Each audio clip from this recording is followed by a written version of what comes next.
Mais um dia, mais um domingo. Esse Deus que é maravilhoso.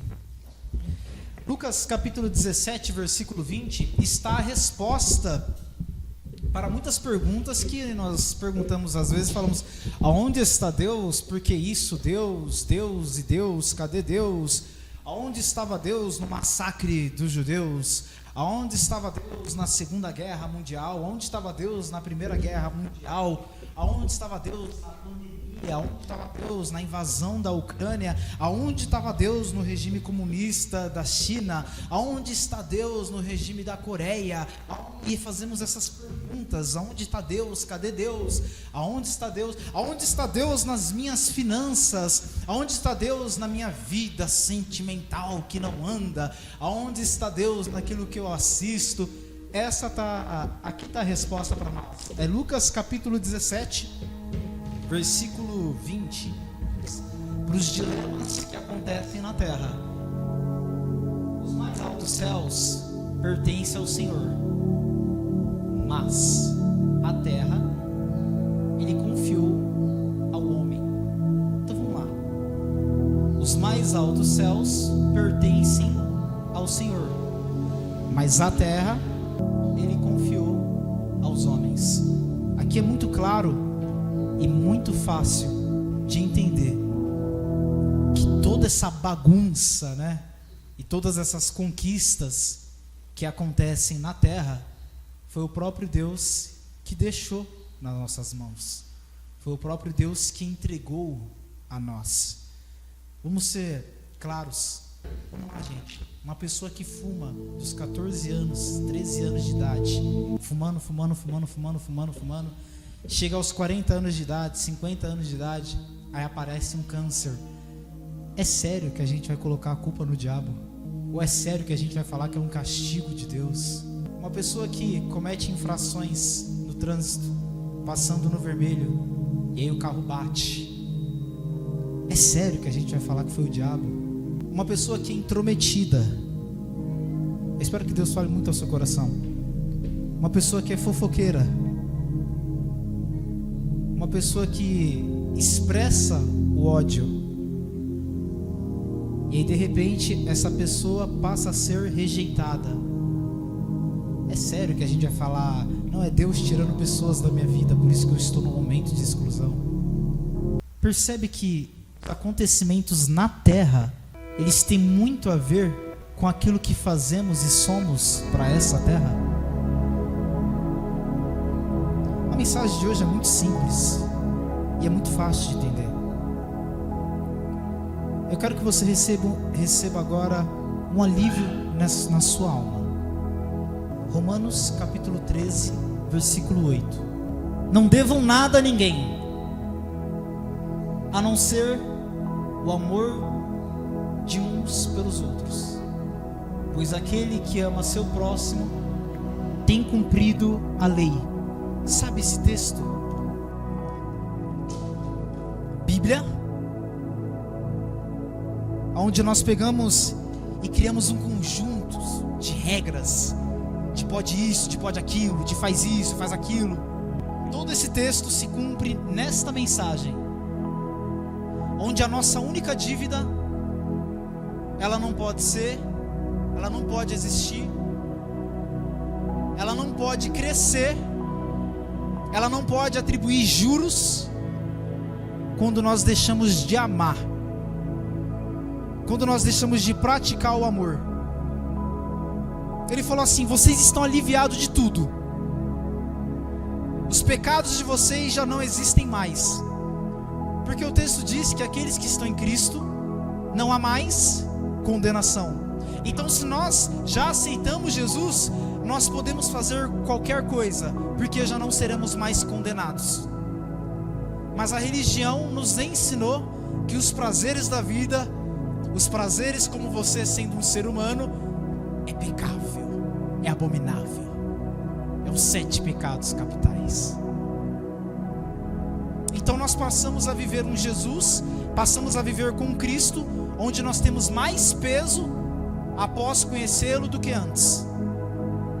Às vezes eu tenho a impressão de, quando eu converso com algumas pessoas da igreja, que elas estavam melhor antes de entrar na igreja do que depois que entraram na igreja. Porque você vai conversar com a pessoa, tudo é do diabo ou tudo é de Deus. E a própria pessoa já não consegue mais pensar ou raciocinar, não consegue mais tomar decisões, porque ela atribui tudo a 2D, ou o diabo ou Deus. E ela não consegue mais viver, porque ela tem medo de tomar decisões e isso trazer para a vida dela um grande pecado, uma grande condenação. E aí cada vez mais eu vejo pessoas que ao invés de deixar as correntes no chão, pelo contrário, elas vão colocando cada vez mais correntes em si mesmas. Sabe qual é o grande problema? Grava essa frase: a igreja não te ensinou a ser um seguidor de Cristo. A igreja te ensinou a você ter um crachá da salvação e esfregar na cara dos outros que você é salvo e eles ainda não. Mas Jesus, ele foi genial. Ele falou assim: vocês não vão dever nada, absolutamente nada. Vocês não vão ter que dar justificativas do que foi feito ontem à noite. Vocês não vão precisar esconder os stories de vocês. Vocês não vão precisar deixar de chamar o pessoal da igreja. Podem dar a festa que vocês querem dar e façam do jeito que vocês querem fazer, porque vocês não têm nenhuma dívida com eles ou nenhuma dívida com a humanidade. Porém, entretanto, eu coloco um novo mandamento aí, porque se você cumprir esse, você cumpriu os 612 que está escrito aqui. E qual é esse mandamento tão pesado que o Senhor quer que eu cumpra? Ame. Passe a amar. Passe a viver uma vida de amor. Passe a ter prazer em acordar todos os dias. O trabalho que você tanto reclama é o trabalho que uma pessoa tanto queria. A esposa que você tanto despreza é a esposa que o solteiro tanto queria. A altura que você tanto coloca como obstáculo ou usa ela como uma objetificação dos seus problemas é a altura que outros queriam. Percebe que ele dá argumentos para nós simplesmente com esse texto e com o outro texto do Salmo 115 dizendo assim: a terra não está aqui, a terra está com vocês. Então não venham fazer campanhas pedindo dinheiro, porque o dinheiro não está aqui no céu. Não venham me pedir, conserte minhas finanças, Deus. Eu quero que Deus entre no seu coração agora, nesta manhã, e que você possa fazer um paralelo de que tudo aqui que está na terra não depende de Deus, mas depende de você. E depende que você amadureça. Aí você diz assim: tudo bem, Félix, mas se não depende de Deus, para que eu vou buscar esse Deus? Aí que entra o divisor daqueles que aprenderam a ser barganhadores e para aqueles que aprenderam a ter um relacionamento com Deus. Nós somos ensinados a caçar e a resolver todos os nossos problemas, terceirizando eles para Deus. Agora imagina você como pai ou você como mãe, o seu filho a cada momento que te liga: mãe, aconteceu isso, resolve aí. 30 minutos depois: pai, aconteceu isso, resolve aí. E o dia inteiro isso, e a semana toda isso. Percebe que o mais gostoso do que o que Deus pode fazer para você é o que Ele pode ser para você. Não, nós não fomos ensinados isso. Nós somos ensinados a caçar Deus porque Ele vai dar algo em troca. Nós somos ensinados que se o nosso corpo está doente, esse Deus, Ele tem a obrigação de curar, porque qual é o pai que não cura o filho? Entenda a mensagem que eu estou pregando. Eu não estou dizendo que Deus não faça essas coisas. Ele faz tudo isso, tudo Ele pode.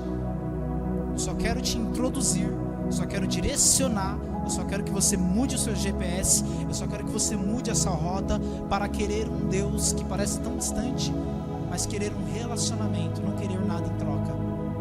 Vamos lá, olha o que Paulo falou. Mas eu gosto do Deus que faz as coisas, do Deus de Elias.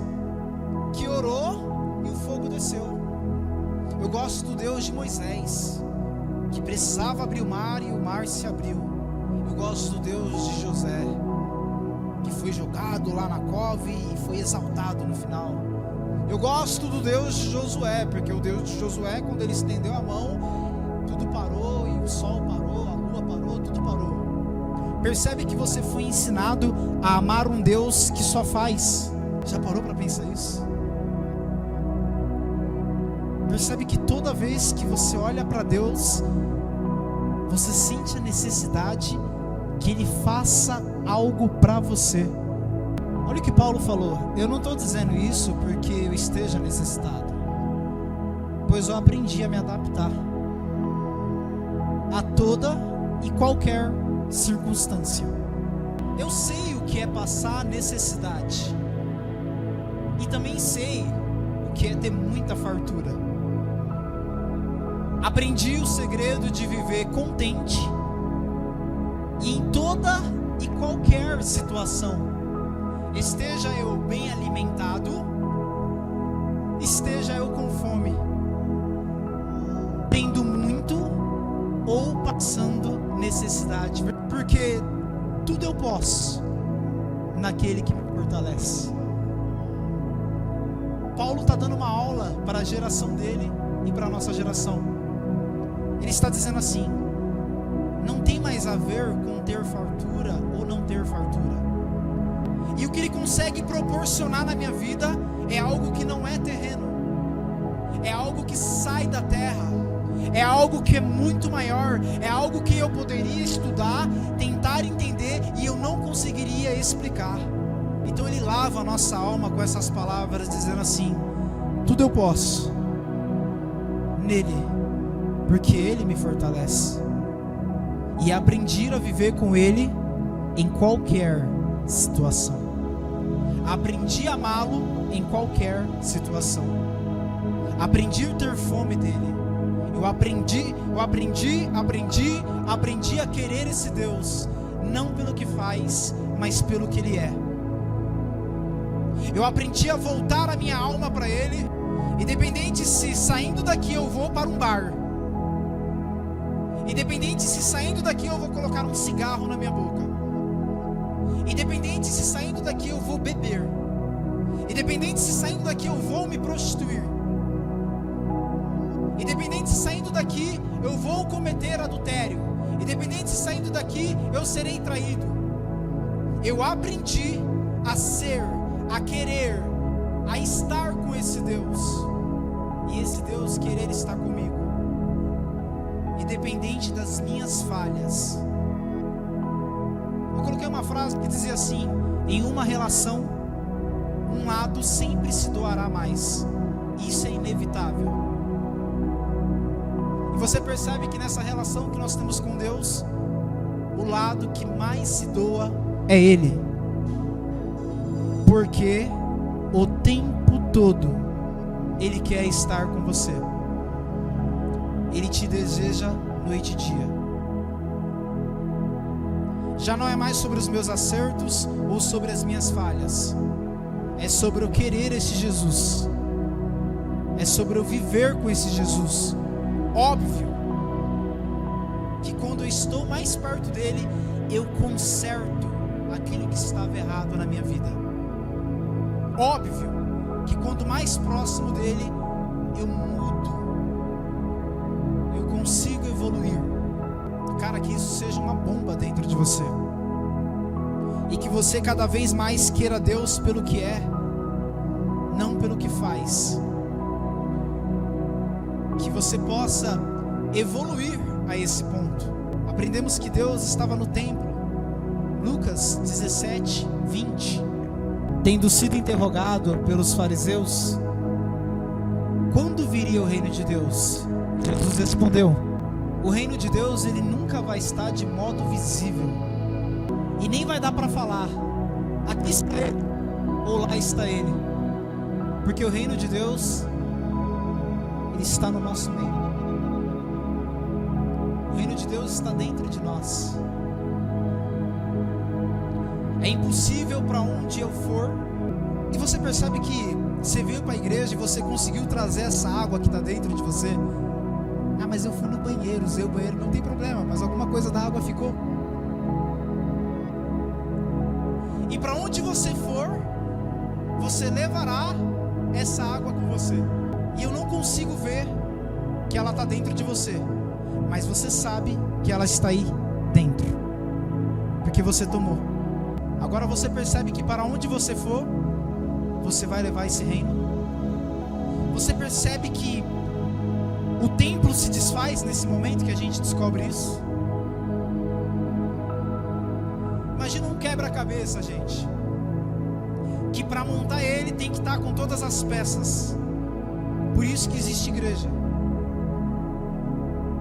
Porque se o reino de Deus está dentro de mim, o que eu vou fazer na igreja? O que eu vou fazer no templo? Imagina um quebra-cabeça. Você tem um pedacinho do reino, o fulano na sua frente tem outro pedacinho, o ciclano outro pedacinho, e quando estamos aqui, nós conseguimos unir esse quebra-cabeça. E aí eu pergunto para você, qual é o esforço que você tem que fazer para levar a água que você bebeu hoje de manhã?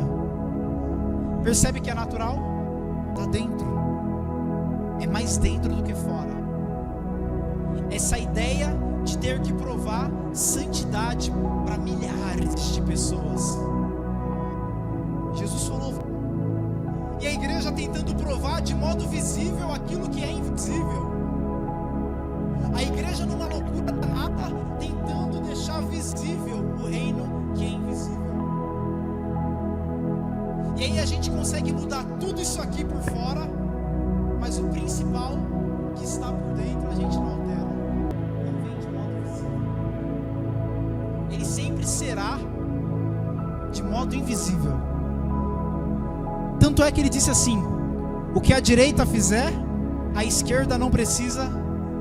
Mas hoje a gente tem um monte de igreja fazendo um monte de ato de caridade com a câmera ligada.